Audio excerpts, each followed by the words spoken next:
Hi there, I'm Sepka, and this is the Apatros review. Now, after a bit of a hiatus on this site, I've returned with a vengeance. Now, the reason for taking a bit of a break from reviewing films is because of this very film, Showgirls, directed by Paul Verhoeven in the year 1995. I was quite literally unprepared for reviewing Showgirls, because this kind of film is simply not my kind of thing.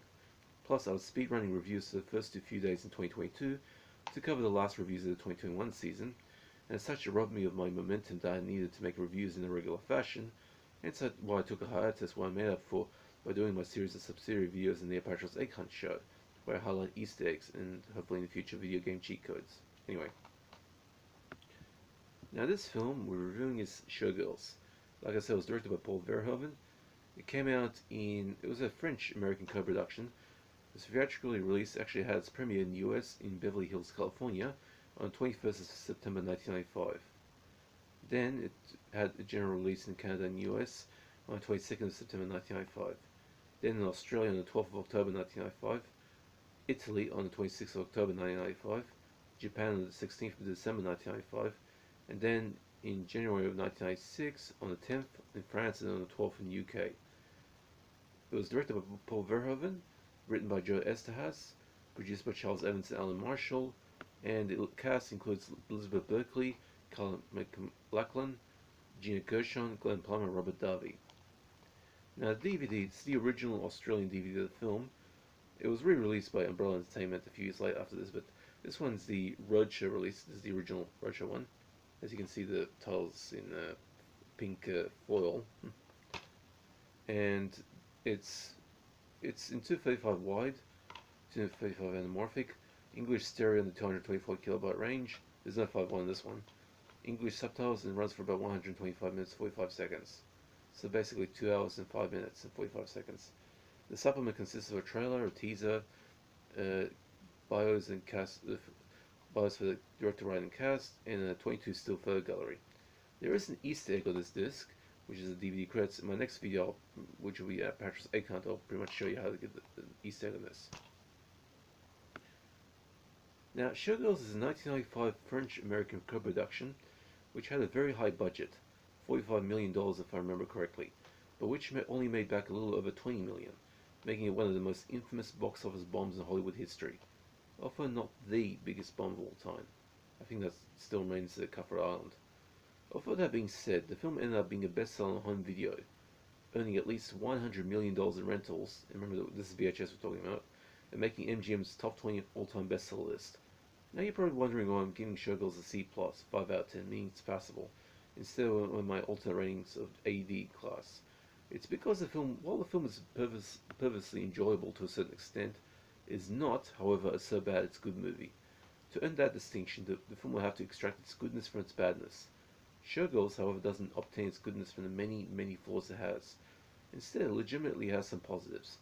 Even though it is a somewhat trashy film, almost to the very point of outright obscenity, with an admittedly well-researched story but an atrociously plot and paced script, some hideously filthy dialogue that will make even us subs blush, and some acting that's stiffer than many of the raging erections that many male viewers will have while watching Elizabeth Berkley do her many erotically charged dances. The film was well shot, the production values are top-notch for the subject matter. You will never again see any other film portray the seedy underbelly of Las Vegas in the same way that Showgirls did. Remember, this film was extensively researched. Indeed, most of the filthy dialogue comes from the interviews the filmmakers had with real-life Las Vegas strippers and showgirls, so you can take the dialogue as pretty much authentic of real life. Although they had to make some concessions to the dialogue because it was really filthy. And while this film is most certainly not the clever satire many people think it is, although as I will elaborate over later on, I can understand why they think that. But instead, this is an exercise in NC-17 visual debauchery on a slightly lesser order than the infamous 1979 historical skinfest Caligula. As an exercise in such, Showgirls does deliver its purpose in spades. Well, more spades than a spade factory, in fact. You watch a film like Showgirls for only one purpose: to see boobs, bums, and crotch maps of Tasmania. And if anything, the movie does exactly that. So much so that you'll be somewhat overwhelmed by the sight of it all. As for the film's story, well, there really isn't one, unless you count the wafer-thin story of a troubled young 20-year-old hooker with a bad past, her father murdered her mother and then himself in a murder-suicide, who worked as a hooker for $100 a pop, who gets a visit from the Good Idea Fairy, who tells her to travel to Las Vegas and become a showgirl. She heads to Vegas, only to be robbed of a solitary suitcase with her material possessions by an opportunistic thug, and be forced to literally be saved by a kind-hearted costume designer who works for a Vegas entertainment company. 6 weeks later, and the former hooker, who goes by the name Naomi Malone, which isn't even her real name, I guess Pollyanna Costello doesn't have that classic Hollywood showbiz ring to it, does get a break. First begins a tumultuous career as a high-class Las Vegas showgirl, where Naomi actually manages to hit the big time by literally pushing her chief rival out of the way, only to find that the life of a Vegas showgirl is literally the life of extreme sin.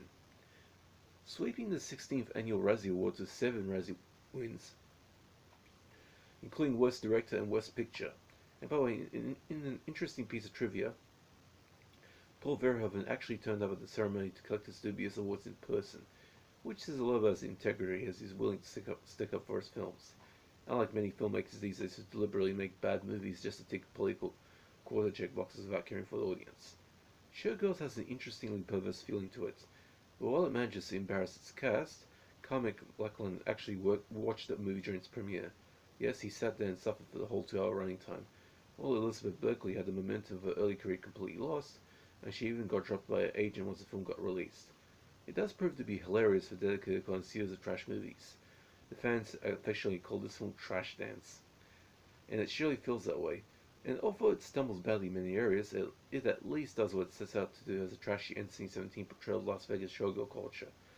It is the highest grossing NC-17 film of all time, at least as of 2009 standards. Steven Spielberg even requested a personal copy of the film after the premiere, but reportedly stopped about an hour in and said, "Sometimes I hate this town." As for the acting, half the cast are in over their heads, and while the other half fully realize their fate and take the chance to cap it up. Hence Showgirl's reputation as a camp masterpiece. Nobody in the character list is even remotely likable, not even Naomi's kind-hearted flatmate, who really isn't that bright, not to mention getting wolf-packed in the film's worst scene, that scene providing plenty of critical ammunition for the critics of the day to use against the film. As for Berkley, she's actually a pretty decent actress, as you can see in her other works, but the reality is that her infamously bad performance here is actually a deliberate ploy by Verhoeven, who pushed her to do her acting that way because he felt that an exaggerated performance like that fit his style. As history shows, an epic miscalculation on Verhoeven's part. Now as for the home video editions, there are actually 2 versions of the film in existence. In addition to the uncut NC-17 version being available on retail grade VHS, and later on DVD and Blu-ray, as we can see here, there was a director's R-rated version, which was supervised by Verhoeven himself, created by for the rental video store market, particularly Blockbuster Video, which ran for 128 minutes in NTSC format, by the way, where 61 seconds of footage was removed, and a further 20 seconds were modified from alternate camera angles. If you're a collector, be warned that this version was only available on VHS. Now, there has been a good deal of censored versions around the world, particularly the British VHS print, which had 17 seconds of the sexual assault scene cut. The film was passed uncut in 2017, and television broadcast on the MTV spin-off channel, cable TV channel VH1, which had all the nudity masked by digitally composited bras and panties. Indian prints were trimmed of a whopping 22 minutes of footage, eliminating just about all the nudity. Seriously, who watches Showgirls to watch a film without nudity? Now, about the whole satire thing that people keep mistaking this film for, Paul Verhoeven is renowned for making satires, but the reality is that Verhoeven simply doesn't make satires. His films tend to look like satires, but it's only because Verhoeven's style combining ultra-violence with dark humor tends to resemble satire, especially if the film has some borderline satirical humor in it. RoboCop is the closest Verhoeven's come to making full-blooded satire, but the man just doesn't do it. It's only that his particular style draws people to make that point. As for Showgirls, there is no satire here. This is just a rather badly written script trying to expose the dark, seedy underbelly of Las Vegas showgirl culture, only to fail badly, but offering redemption of sorts by having some nice polish to it, the crazy nudity overload, and the Verhoeven style inciting a bellyful of laughs in the hardcore fan, along with that raging stiffy.